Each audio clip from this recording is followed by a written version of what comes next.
Activities in అబ్రాడ్లో ఏమేమి జరిగినాయి first ఫేజ్లో అంటే చూద్దాం. అబ్రాడ్లో ఎవరంటే శ్యామ్జీ కృష్ణ వర్మ లండన్లో 1905లో ఇండియన్ హోమ్ రూల్ సొసైటీ అని ఫామ్ చేశారు. ఎవరు? శ్యామ్జీ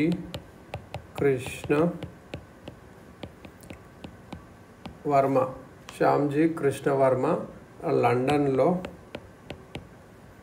1905లో ఒక Indian home rule society Indian home rule society India house as a center for Indian students. India House as a center for Indian స్టూడెంట్స్కి అట్లా ఒక స్టార్ట్ చేశాడు. స్కాలర్షిప్ స్కీమ్ కూడా ఇచ్చాడు. రాడికల్ యూత్ని ఇండియా నుంచి తెచ్చుకోవడానికి. Journalist, Indian sociologist Shyamji Krishna Varma అనేటానే లండన్లో 1905లో Indian home rule society form చేసి ఇండియా హౌస్ అని పెట్టేసి స్కాలర్షిప్స్ కూడా ఇచ్చాడు. ఇంక ఇండియన్ సోషియాలజిస్ట్ ఇట్లా ఒక న్యూస్ పేపర్ కూడా ఒక జర్నల్ అంటే పేపర్ అన్నట్టు సార్ వచ్చాడు అన్నట్టు. మదన్ లాల్ దింగ్రా అనేటానే ఫ్రమ్ దిస్ సర్కిల్, ఈ circle associated the Indian office bureaucrat Curzon Wyllie in 1909. New centres emerged on the cabinet. దీనికి సంబంధించిన నానే మదన్ లాల్ అని ఉంటాడు. మదన్ లాల్ దింగ్రా ఈయన ఎవరిని చంపేశాడంటే కర్జన్ విల్లీ ఈయన అసాసినేట్ చేసేసాడు. ఇంకా దాంతో ప్యారిస్, జెనీవాలో కూడా మన సెంటర్స్ వచ్చేసి అన్నాడు. Geneva, London, Paris, Geneva. Next very very important Gaddar party అనేది రెవల్యూషనరీ గ్రూపు. అరౌండ్ ఒక weekly news paper the Gaddar అనే ఒక వీక్లీ న్యూస్ పేపర్ ఉంటుంది. Head quarters at San Francisco and branches along the US Coast in the forest. Head quarters ఎక్కడ ఉన్నాయంటే San Francisco, branches along US Coast and in the ఫారెస్ట్లో ఉన్నాయి అన్నట్టు. ఇది అన్నట్టు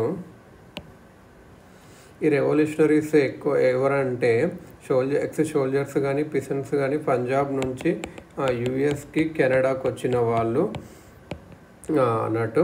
ఇన్స్ బెటర్ ఎంప్లాయ్మెంట్ కోసం వచ్చిన వాళ్ళు. రెవల్యూషనరీ యాక్టివిటీస్ చేయడానికి ఎర్లీగా ఒక స్వదేశ్ సేవక్ హోమ్ అనేది ఒక వాన్కోవర్ అండ్ యునైటెడ్ ఇండియా హౌస్ అనేది సియాటిల్లో ఆర్గనైజ్ చేశారు. ఫైనల్ 1930లో గద్దర్ ఎస్టాబ్లిష్ అయింది. 1913 గద్దరు ఇది ఏం చేశారు వీళ్ళు రెవల్యూషనరీ యాక్టివిటీ చేయడానికి ఏం చేశాడు? స్వదేశ్ సేవక్ హోమ్, SADESH స్వదేశ్ సేవక్ ఇక్కడ Vancouver Swadesh Sevak home వ్యాన్కవర్.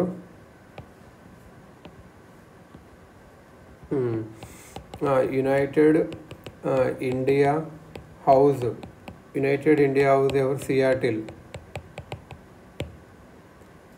ఇదన్నట్టు. Plans were encouraged by 2 events in 1914.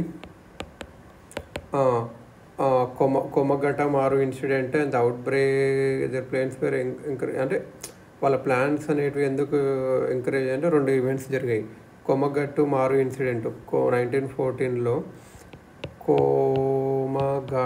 Komagata Maru incident and out break of first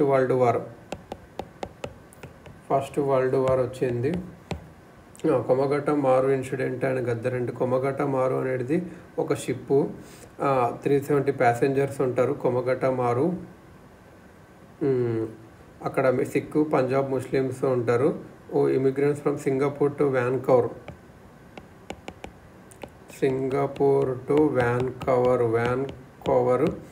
ఉంటారు. Ship Calcutta, Singapore and immigrants from Singapore to Vancouver. Ship ఫైనల్గా కలకత్తా దగ్గర యాంకర్ చేశారు సెప్టెంబర్ 1940లో. Inmates refused to board the Punjab bound train board చేయడానికి refuse చేశారు. ఆ కాన్ఫ్లిక్ట్లో police at Budge near Kolkata 24 persons చచ్చిపోయారు అన్నట్టు. Ghadarites February 1954 date for an armed revolution. ఫిరోజ్పూర్లో ఒకటి ఆర్మ్ చేయాలని చేసుకున్నారు. ఫిరోజ్పూర్లో ఒక రెవల్యూషన్ చేయాలని చూశారన్నట్టు. Firozpur revolt armed revolt Firozpur, Lahore and Rawalpindi garrisons GARRISONS. The authorities took immediate action aided by the Defense of India rules. The authorities took immediate action aided by Defense of India rules 1915. British అనేవాళ్ళు war time threat with a formidable battery of repressive measures, the most intensive since 1857. చాలా ఘోరంగా, ఎందుకంటే వీళ్ళకి చాలా గద్దర్స్ attack చేశారు. So by the Defense of India Act passed in March 1951 primarily to smash the Gaddar movement చేయడానికి. గద్దర్ ఏంటంటే achievement of Gabbar moment అనేది ideology గట్టిగా ఉంది, మిలిటెంట్ నేషనలిజం అని చెప్పింది, ఇది కంప్లీట్ సెక్యులర్ అప్రోచ్. సో ఇది గుర్తుపెట్టుకోవాల్సింది. ఫిరోజ్పూర్, లాహోర్, రావల్పిండిలో అటాక్ చేయాలనుకున్నారు. వీళ్ళు ఎక్కడ అంటే కొమగట్ట మారు ఇన్సిడెంట్, ఒక షిప్పు సింగపూర్ టు వ్యాన్కోవర్ వచ్చే వాళ్ళు కోల్కత్తా దగ్గర 22% చచ్చిపోయారు. ఇది అన్నట్టు మెయిన్ కొమగట్ట మారు. వీళ్ళకి ఏదంటే స్వదేశ్ సేవక్ హోమ్ వ్యాన్కోవర్లో, యునైటెడ్ ఇండియా హౌస్ సిఆర్టీలో వీళ్ళు ఆర్గనైజ్ చేశారు. ఇది మెయిన్ అన్నట్టు.